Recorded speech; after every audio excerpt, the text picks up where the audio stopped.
di yàq sa xaalis ba ko defoon seen école mu baax kan ngeen bëgg mu defaral leen ko. gis nga école bi ñëpp a si am wàll am nga si wàll ma am si wàll borom xaalis yi am si wàll parents d'élèves yi am si wàll te yow sax école bi soo fi amul mag am nga fi rak soo fi amul rak am nga fi jarbaat buñ ko waxee di noonu. ma ne la fii nii kenn du bàyyi sa kër nga ne nga yore defar sa école man du ma ko def du ma ko digal sama benn mbokk mu koy def. waa man jommiw ma ndax d'accord ngeen si lu mu wax. déedéet d'accord soxna si li nga wax àndul si tey àndul si ëllëg. tey jii nag laa lay wax lan mooy njariñu école ak lan mooy wareefu kenn ku nekk si ñun si école bi. waaye na ana ngeen. ñoo ngi nii. tey nag damaa bëgg ngeen wax ma lan mooy njariñu école ak lan mooy wareefu kenn ku nekk si ñun si école bi ndax école bi am na njariñ. waaw am na njariñ kay. waa lan mooy njariñam. école ak am njariñ bu doon école ñun duñ mën a bind te duñ mën a lire. du loolu kese de am na lu des boo jàngee kenn du laa nax te kenn du la génnee lum numéro. du loolu kese de am na lu des bu dul woon école du ñu am yar te du ñu am kii. soxna yow laay waxal gis nga boo jàngee di nga mën a am liggéey dimbali saay waajur te boo jàngee kenn du la mën a nax saay papier. du loolu kese de am na lu des soxna école moo tax tey bu la yónnee xaalis muy weew ba si Orange Money kenn du la nax bay njaay ak si jënd. du loolu kese de soxna si bu doon école président li ñu de bu doon école docteur du faj malade. du loolu kese de am na lu des. waa lan moo des. l'école est le temple du savoir. temple du savoir waa lan mooy temple du savoir. maanaam l'école mooy bërëb bu ñu sàkkoo xam-xam. ah loolu day na waar xamee ma ko woon noonu de. te des na wareefu kenn ku nekk si ñun si école bi waaye yéen ana ngeen. ñoo ngi nii. tey nag damaa bëgg ngeen wax ma su leen yàlla mayoon ba ngeen am xaalis naka ngeen taxawoo seen école. ay bu doon mën a tey bu doon mën a ba yàlla may ma alal dinaa def sama école yokkal leen ay matériel tabaxal leen lu si mel ni salle informatique. tey bu doon mën a ay bu doon mën a ba ma am xaalis dinaa dellusiwaat sama école yokk salle de classe yi dolli table banc yi. ci su doon mën a ay su doon mën a ba yàlla may ma nekk présidente groupement yi chaque fin du mois dinaa ñëw suñu école bii lu ci yàqu ñu war koo defaraat ñu defal ko. ay bu doon mën a ay su doon mën a dinaa dellusiwaat fii sama école dina élève ay uniforme defaraat école ba mu gën a rafet. du doon mën a tey bu doon mën a ba yàlla may ma alal dinaa dellusiwaat suñu école bii tabax suñu terrain basket bii yokkaat suñu jardin bii ay fleurs. tey bu doon mën a tey bu doon mën a ba yàlla dégg ma xaalis dinaa ko tabax lu mel ni restaurant parce que élèves yi ñu dafa sori ñoom ñëpp dañuy sonn yaa dimbali leen si loolu. Chers élèves, chers villageois, chers citoyens, regardez notre école, le lycée de Médina Dakhar, salle de classe délabrée, fenêtres, documentation insuffisante, aucune salle informatique, un cadre de vie inadéquat et j'en passe. Nous élevés de ce célèbre établissement avec désespoir et cri de cœur, lançons un appel à tous, un soutien, un aide de tout part à toute native de la commune de Médina Dakhar. L'éducation, notre avenir et priorité. Chers élèves, quelle est l'importance de l'école? L'école est l'arme la plus puissante pour changer le monde. Dans ce cas, que devons-nous faire? Soyons tous engagés et responsables pour une école de qualité.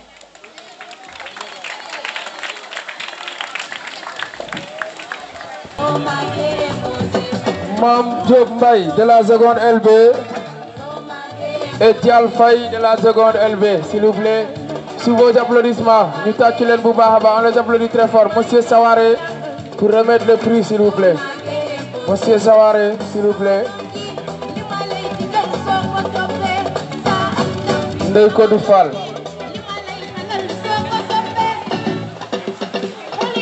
Mam Diop Mbaye.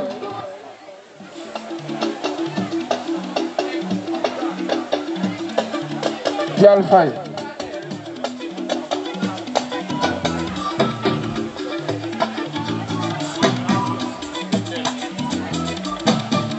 On appelle Cheikh Fall de la seconde S. Cheikh Fall. Ndeye Sini Fall. Et Ibra Diagne de la seconde S. On appelle Monsieur Badiane. Monsieur Badiane, s'il vous plaît, à venir remettre le prix à ces élèves scientifiques de la seconde S. Les meilleurs qui se sont distingués.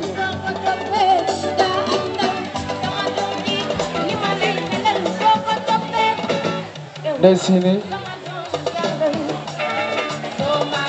Ibra. Cheikh Fall. Merci.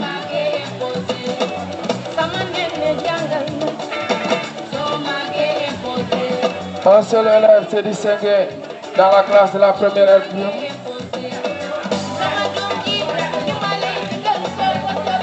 Il s'appelle Bada Diop.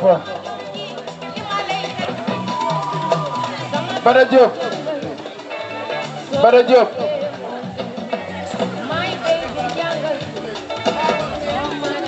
Bada Diop, est-ce qu'il est là? Quelqu'un pour prendre son prix? Bada Diop.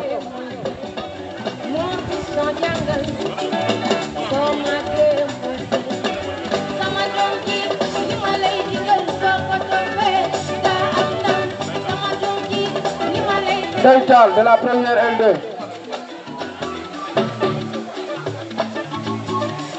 Daytal. Omar Gueye de la première L2. Bassini Dia. Le prix sera remis par Monsieur Samba. Monsieur Samba, s'il vous plaît, pour remettre le prix de la première L2.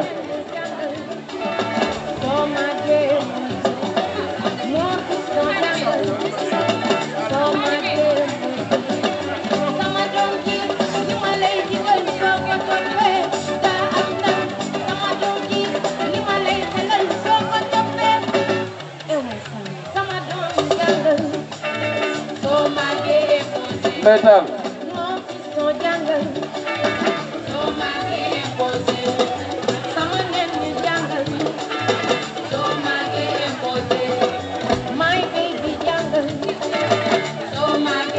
Un seul élève à la première S2. On appelle Monsieur Faye pour remettre le prix. El Hadj Gueye. El Hadj Gueye. Monsieur Faye, s'il vous plaît. El Hadj Gueye. Tàccu leen ko bu baax a baax waaye on l'applaudit très fort. Gars yi dañoo sonn de. Massa, c'est normal.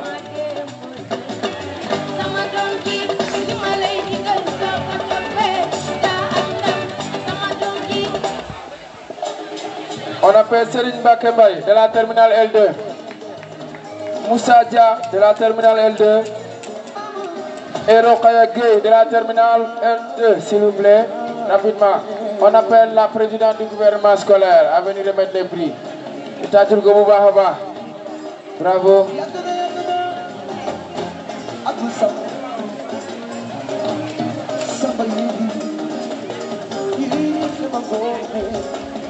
Serigne Mbacké Mbaye. Voilà.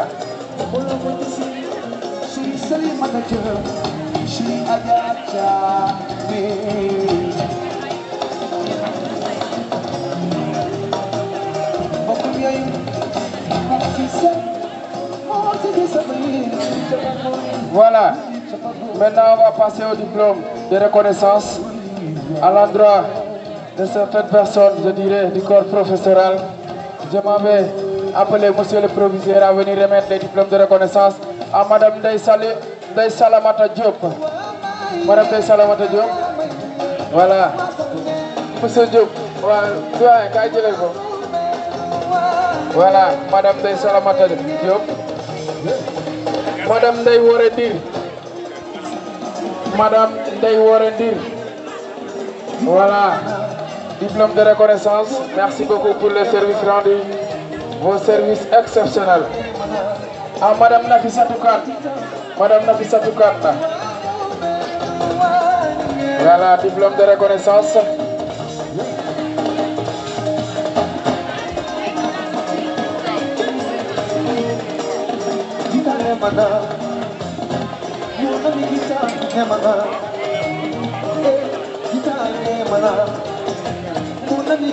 Madame De Khadi Baro, merci beaucoup pour le service exceptionnel rendu au lycée.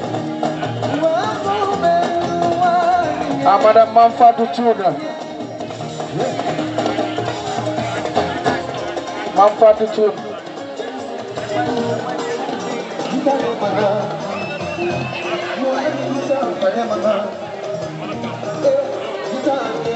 Voilà. Nous avons maintenant pour les parrains des finales d'interclasse hier, Monsieur Pape Matar Fall. Monsieur Pape Matar Fall, est-ce qu'il est là? Un des représentants pour prendre le diplôme de reconnaissance pour Monsieur Pape Matar Fall. Un représentant. Voilà, pour Monsieur Gueylou. Gueylou, pour que j'ai le diplôme de reconnaissance pour finale. Voilà, on va les remettre. Merci beaucoup, Monsieur le proviseur. Monsieur Ismaël Touré. Monsieur Doy. Voilà. Monsieur Dramé, vous allez remettre. Voilà. Ok. Ismaël Touré. Alors, Mademoiselle Magat Diop, ce sont des parrains qui ont accepté de parrainer Monsieur Doy. Monsieur Doy, s'il vous plaît. Un autre ancien élève qui a accepté la marraine de la veille culturelle, elle s'appelle Magat Diop. Alors, Monsieur Doy, pour remettre le prix à Mademoiselle Magat Diop. Merci beaucoup.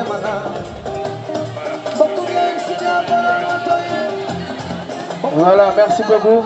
Les parrains de l'année passée, diplôme de reconnaissance, Monsieur Mamadou Kane.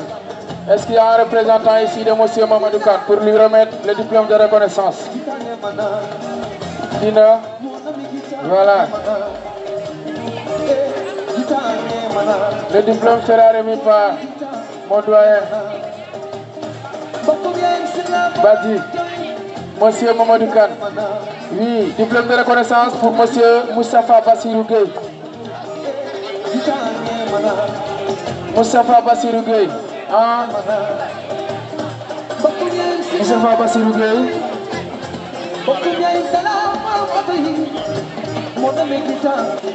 Moustapha Bassirou Gueye. Madame Aïssatou Gadiaga. Madame Aïssatou Gadiaga.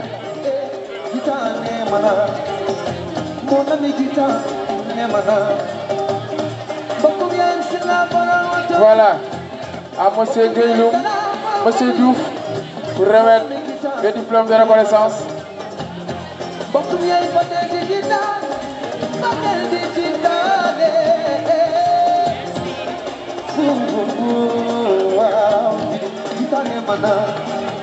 Voilà, Madame Nogoy Diop, s'il vous plaît, diplôme de reconnaissance. Merci pour les services exceptionnels rendus cette année-ci. Loolu nga ñu yore si barkat yi yëpp moom moo ko liggéey liggéeyam la moo si jàpp. Franchement, merci beaucoup. Monsieur Abdou Karim Diouf, SG, vous allez venir récupérer le diplôme de Monsieur Abdou Karim Diouf, ancien principal. Monsieur Diouf, vous remettez le diplôme.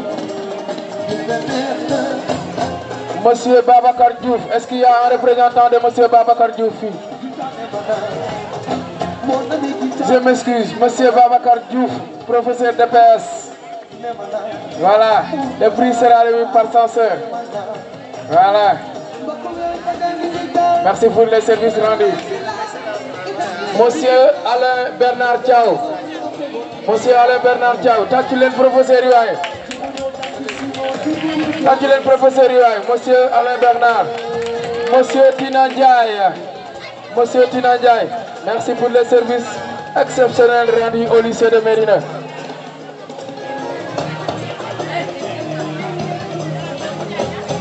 Toujours avec le censeur, Tina Ndiaye. Monsieur, Mademoiselle Farimata Ba, ancienne présidente. Merci pour les services exceptionnels rendus, Farimata.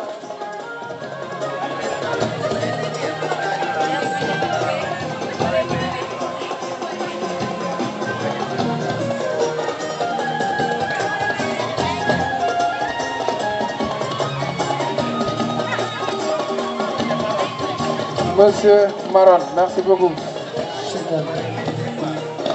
Salut,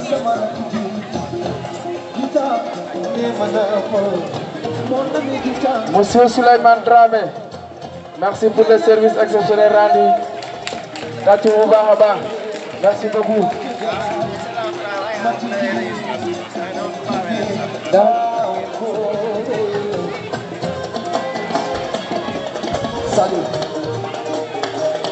Voilà, Monsieur Mamour Silla, un représentant.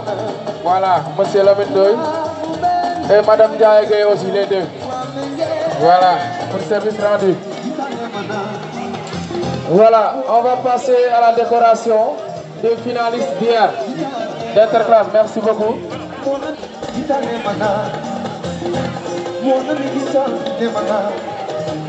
Voilà, alors hier c'était les finales d'interclasse en filles et en garçons. Alors des joutes qui ont vu deux équipes aux prises quand il s'agit des filles, quand il s'agit de la classe de la seconde LA, B, S et la classe de la seconde, je crois bien la première LP, si je ne me trompe pas. Alors, l'une des équipes qui a été vaincue en filles, on appelle la capitaine de la seconde,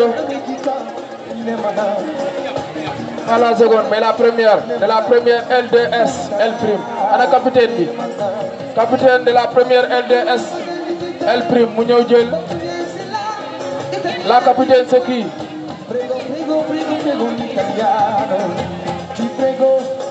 La capitaine. Voilà, donc on va appeler Monsieur Diouf. S'il vous plaît, vous venez remettre. Monsieur Diouf, s'il vous plaît, à l'équipe vaincue en interclasse fille, la première LDS, L'. À l'équipe vaincue en garçon, la troisième A, on appelle le capitaine. La troisième A. La troisième A. J'appelle Monsieur Zalé. Monsieur Zalé a venu remettre le prix. La troisième A, le capitaine, un représentant. Monsieur Zalé à remettre le prix. Encouragement. Merci beaucoup. Et maintenant, les équipes qui ont remporté les finales d'interclasse, on commence avec les filles. La classe qui a remporté les interclasses édition 2025, c'est la seconde LB et la S. Où est la capitaine? La capitaine, j'appelle Abdou Khoudos Ndoye, ministre du Sport. Anamou, Abdou Khoudos Ndoye a venu remettre le prix. Abdou Khoudos Ndoye, s'il vous plaît.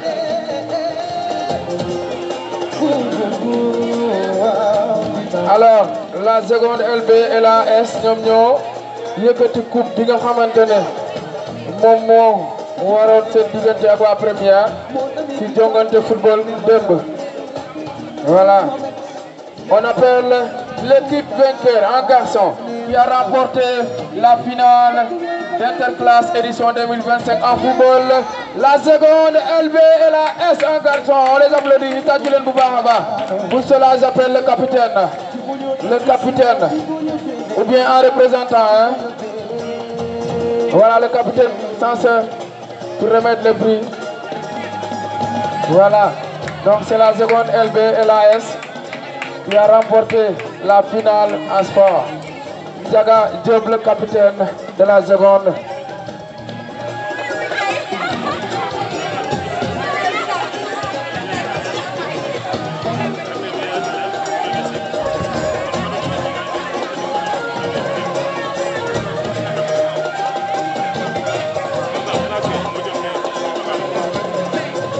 Voilà.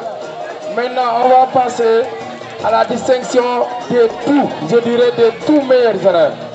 Alors, si élèves yi école bi yëpp lycée bi am na ñu si gën a ràññeeku ay gone yoo xamante ne chaque at dañuy wane wu chaque at macha allah ils relèvent le niveau de l'école. Et ces élèves qui aujourd'hui font la fierté du lycée de Mérina Dakhar, je vais nommer Mohamed Sen si góor yi moo si dàq jàng si école bi ñu tàccul ko bu baax a baax. Mohamed Sen au premier cycle moo fi dàq jàng On l'applaudit. Tatulen ko bu baax a baax waay. On l'applaudit très fort. Proviseur pour remettre le prix Mohamed Sen. Tatulen ko bu baax a baax. Parmi les élèves garçons au premier cycle, il est le meilleur élève garçon. Bravo. Avec 18 de moyenne. Tatulen ko bu baax a baax waay.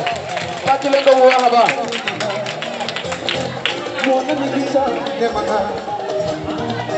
Merci beaucoup. Monsieur le proviseur, vous restez toujours. Alors, jigéen bi gën a ki dàq ki gën a ràññeeku si jigéenu école bi yëpp au moyen elle s'appelle Koumba Fall de la 4e A. Tàccu leen ko bu baax a baax si jigéen yëpp ci école bi au moyen moo si dàq jàng avec une moyenne de 17. Tàccu leen ko bu baax a baax. Bravo Koumba, tàccu leen ko bu baax a baax. Bravo.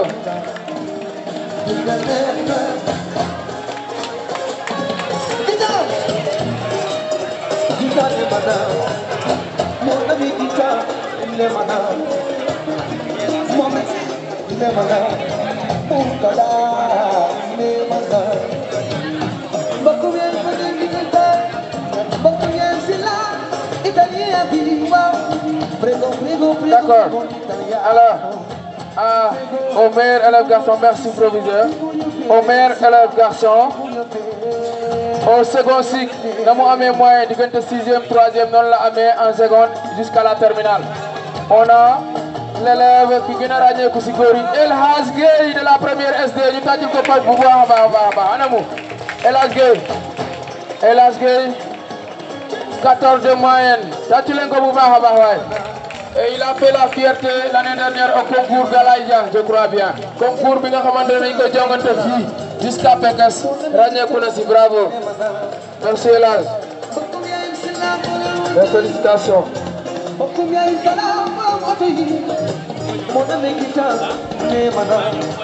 Et la meilleure élève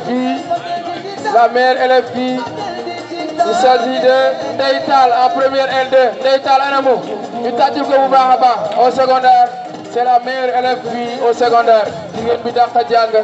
Au secondaire, de la seconde à la terminale. On l'applaudit très fort. Merci.